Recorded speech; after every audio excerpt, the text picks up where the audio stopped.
If you like this video, please give a thumbs up and subscribe. Hit the bell icon to be notified of new videos. History of alien abduction claims describes assertions or claims that people have experienced alien abduction. Such claims came to international prominence in the 1950s and 1960s, but some researchers argue abduction narratives can be traced to decades earlier. Such abduction stories have been studied by investigators who believe the accounts describe actual, literal interaction with non-human or extraterrestrial entities. Others have investigated alien abduction claims from a more skeptical perspective, arguing they can be best understood as expressions of folklore or various psychological phenomena. Citation needed. The phrase entirely unpredisposed appeared in folklorist Thomas E. Bullard's study of alien abduction. He argued that alien abductions as reported in the 1970s and 1980s had little precedent in folklore or fiction. Citation needed. Although these two cases are sometimes viewed as the earliest abduction narratives, skeptic Peter Rogerson argues that this assertion is incorrect. The Hill and Boas abductions, he contends, were only the first canonical abduction cases, establishing a template from which later abductees and researchers would refine, but rarely deviate. Additionally, Rogerson notes purported abductions were cited contemporaneously at least as early as 1954, and that the growth of the abduction stories is a far more tangled affair than the entirely unpredisposed official history would have us believe. 2. The Antonio Vilas Boas case from Brazil, 1957, and the Hill abduction from the United States, 1961, were the first cases of UFO abduction to earn widespread attention. 1. While alien abduction did not achieve widespread attention until the 1960s, many similar stories are known to have been circulating decades earlier.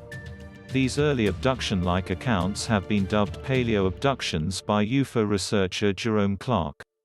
3. This same two-part article, 4 and 3, makes note of many paleo-abductions, some of which were reported well before the 1957 Antonio Vilas Boas case earned much attention, or even before the UFO report claimed in 1947 by pilot Kenneth Arnold that first generated widespread interest in UFOs. However, Rogerson contends that it is often difficult to determine the division between contactees and abductees, with classifications sometimes seeming arbitrary. Citation needed. The UFO contactees of the 1950s claimed to have contacted aliens, and the substance of contactee narratives is often regarded as quite different from alien abduction accounts. Citation needed. The Barney and Betty Hill case is almost universally considered the most famous case ever of purported abduction. Barney and Betty were driving home on a road free from other cars late one night. They both saw an odd light coming at him from above. They then blacked out and found themselves back on the road, driving. They realized that it was 2 hours later than when they had seen the light. They both went to psychologists and hypnotists. They learned of the Grey on board the ship which had abducted them. Citation needed. Neither the contactees nor these early abduction accounts, however, saw much attention from ufology, then still largely reluctant to consider close encounters of the third kind, where contactees allegedly interact with occupants of UFOs. Citation needed. Widespread publicity was generated by Betty and Barney Hill abduction case of 1961, again not widely known until several years afterward, culminating in a made-for-television film broadcast in 1975, starring James Earl Jones and Estelle Parsons, dramatizing the events. The Hill incident was probably the prototypical abduction case, and was perhaps the first where, citation needed, allegedly genuine stories of kidnap by extraterrestrials goes back at least to the mid-1950s, with the Antonio Vilas Boas case, which didn't receive much attention until several years later. 7. R. Leo Sprinkle, a University of Wyoming psychologist, became interested in the abduction phenomenon in the 1960s. For some years, he was probably the only academic figure devoting any time to studying or researching abduction accounts. Sprinkle became convinced of the phenomenon's actuality, and was perhaps the first to suggest a link between abductions and cattle mutilation. Eventually, Sprinkle came to believe that he had been abducted by aliens in his youth. He was forced from his job in 1989. 8. Bud Hopkins, a painter and sculptor by profession, had been interested in UFOs for some years. In the 1970s he became interested in abduction reports and began using hypnosis to extract details of dimly remembered events. Hopkins soon became a figurehead of the growing abductee subculture. 9. The 1980s brought a major degree of mainstream attention to the subject. Works by Bud Hopkins, Whitley Strieber, David M. Jacobs, and John E. Mack presented alien abduction as a genuine phenomenon. 10. Also of note in the 1980s was the publication of folklorist Thomas E. Bullard's comparative analysis of nearly 300 alleged abductees. The mid and late 1980s saw the involvement of two esteemed academic figures, Harvard psychiatrist John E. Mack and historian David M. Jacobs. Citation needed. With Hopkins, Jacobs, and Mack, several shifts occurred like the abduction narratives. There had been earlier abduction reports, the Hills being the best known, but they were believed to be few and far between and saw rather little attention from ufology, and even less attention from mainstream professionals or academics. Jacobs and Hopkins argued that alien abduction was far more common than earlier suspected.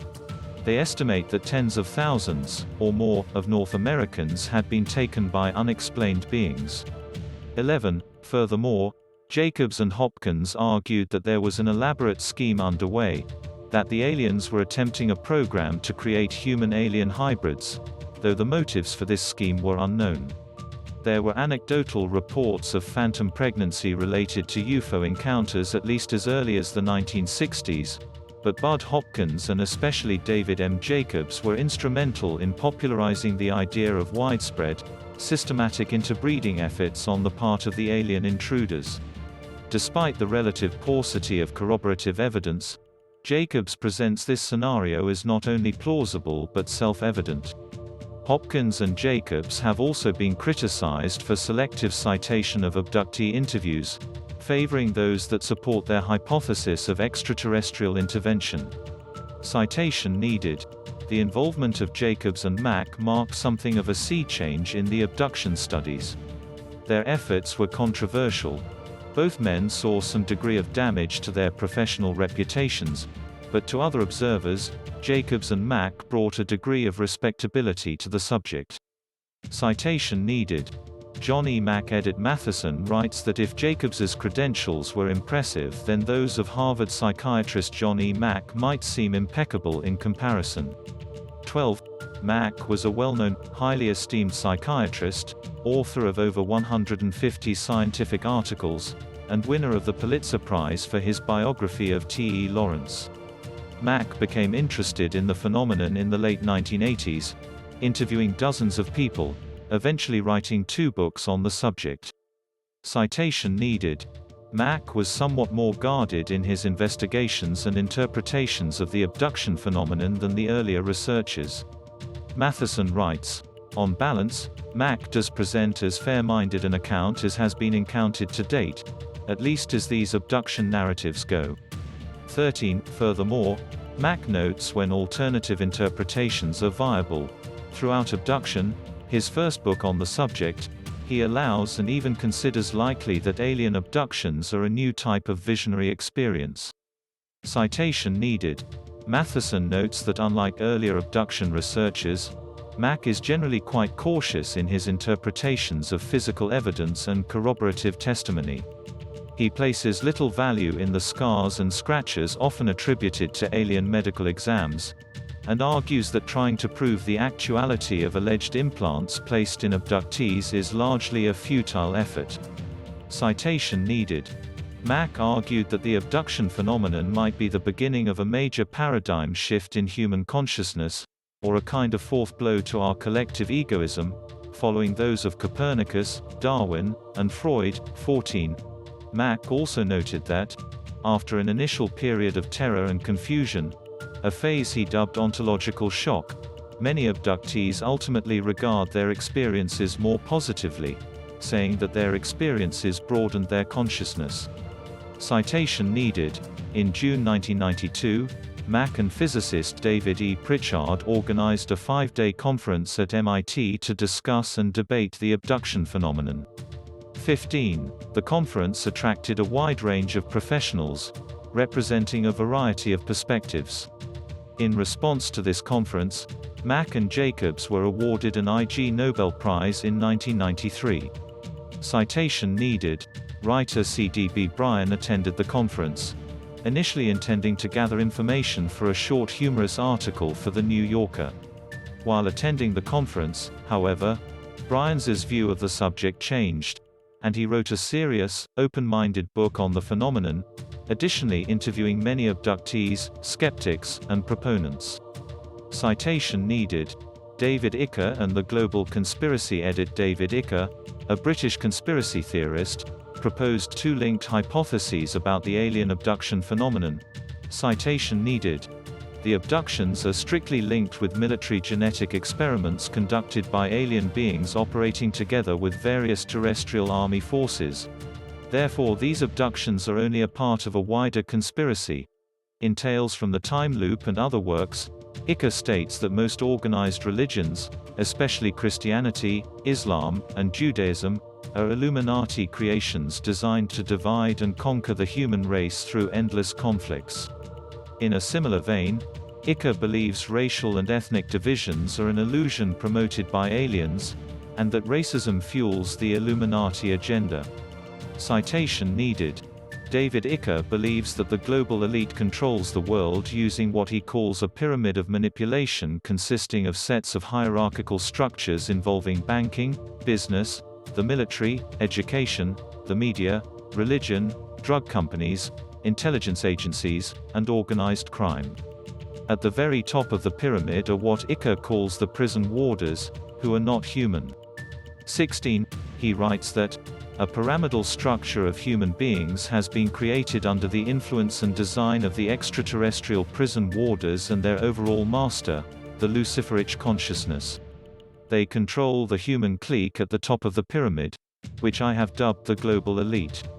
16. In 1999, Icke wrote and published The Biggest Secret, the book that will change the world, in which he suggested that Earth is a zoo prison created by alien beings and identified the extraterrestrial prison warders as reptilians from the constellation Draco.